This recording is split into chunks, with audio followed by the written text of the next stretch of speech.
मैं इस वक्त दिल्ली से तकरीबन 60 किलोमीटर दूर दादरी जो थर्मल पावर स्टेशन है उसके नजदीक में हूं और यहां पर आप देख सकते हैं कि दादरी थर्मल पावर प्रोजेक्ट की ओर जाने वाला जो रास्ता है उसको बंद कर दिया गया है और ये रसूलपुर एक कस्बा है। तो यहाँ आप देख सकते हैं कि भारी तादाद में पैरामिलिट्री फोर्स को और उत्तर प्रदेश पुलिस को तैनात किया गया है।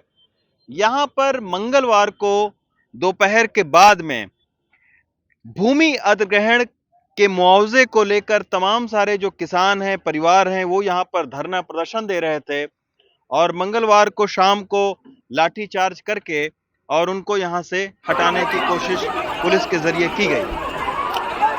धरना प्रदर्शन आखिर क्यों कर रहे थे, भूमि अधिग्रहण का क्या मामला है, एनटीपीसी के साथ उनकी क्या समस्या है, सरकार उनके साथ में क्यों बातचीत नहीं कर रही है, इन सारी चीजों को हम समझने की कोशिश करेंगे। लेकिन अगर रसूलपुर कस्बे की बात करूं और मैं आपको तस्वीरें दिखाऊं तो पूरा जो ये छोटा सा मार्केट है वो पूरी तरीके से बंद कर दिया गया है।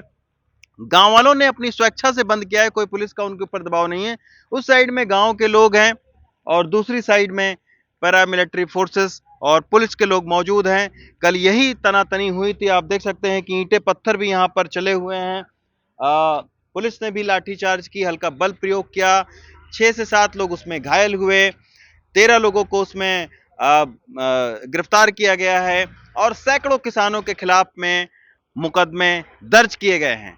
सबसे बड़ा सवाल है कि एनटीपीसी के भूमि अधिग्रहण जब 1986 में हुआ था तो विरोध आज क्यों हो रहा है, ये हम गांव वालों से जानने की कोशिश करेंगे और आपको दिखाएंगे कि आखिर जिन लोगों ने उस वक्त अपनी जमीन दी थी इस प्रोजेक्ट के लिए, उसकी बिजली कहां जा रही है और उसका प्रदूषण किसको मिल रहा है। ये सारी चीजें हम आपको दिखाएंगे और कुछ ग्रामीणों से हम बातचीत सुनवाएंगे। तो आइए चलते हैं गांव के भीतर, क्योंकि गांव के बाहर पुलिस और पैरामिलिट्री फोर्सेस के लोग तैनात हैं।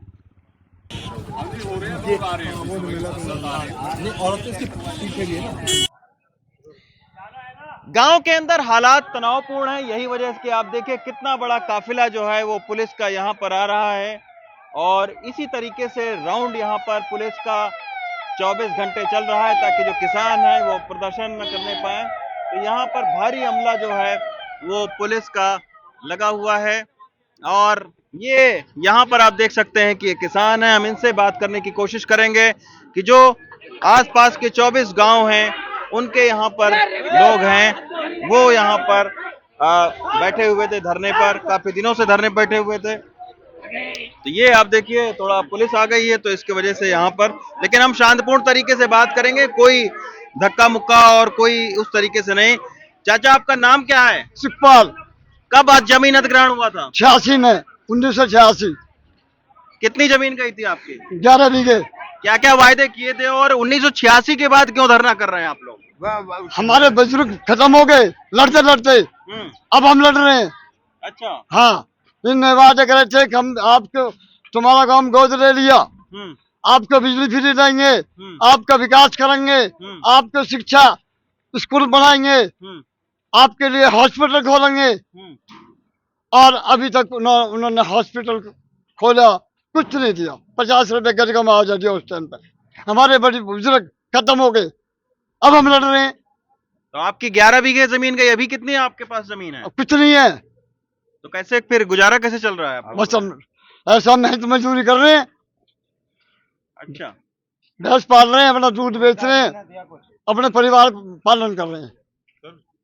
चाचा 1986 में जमीन का अधिग्रहण हुआ, फिर बता रहे हैं कि 1995 में जमीन का अधिग्रहण हुआ, फिर आपको 2004 में हमारे समझौता हुआ, उसमें सीएम के साइन है, ऊर्जा मंत्री के साइन है, 300 रुपए करके, आज तक कोई पैसा नहीं दिया।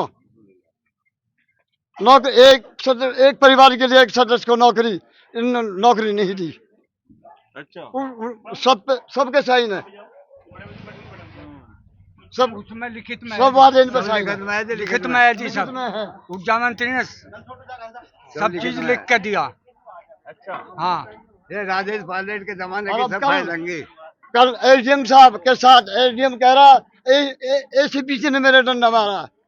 ACPC ने एक कमरे में लगे हुए हैं।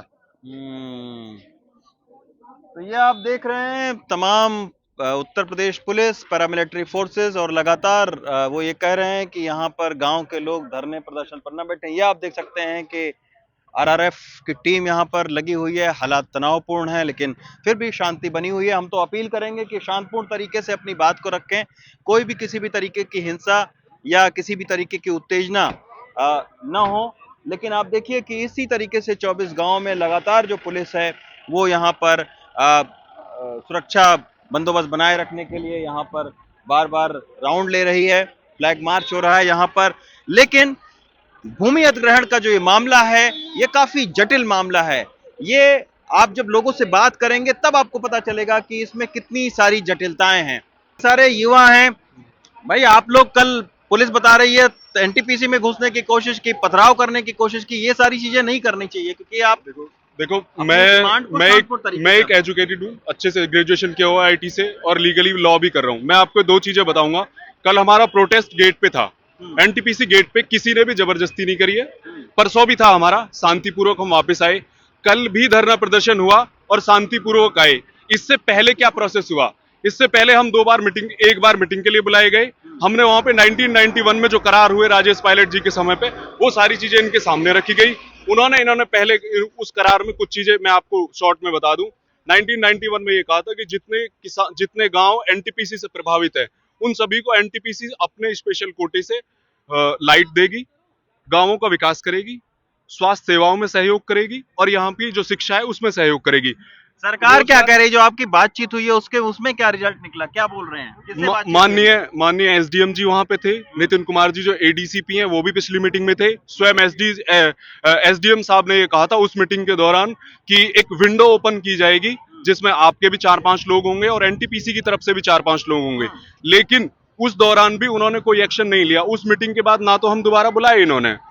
हमारा इस धरने का जो मेन मोटो ये है, हम किसी की भी ना तो हम देश के कानून को तोड़ना चाहते हैं। हम शांतिपूर्वक आज भी प्रोटेस्ट कर रहे हैं और आने वाले समय में भी करते रहेंगे।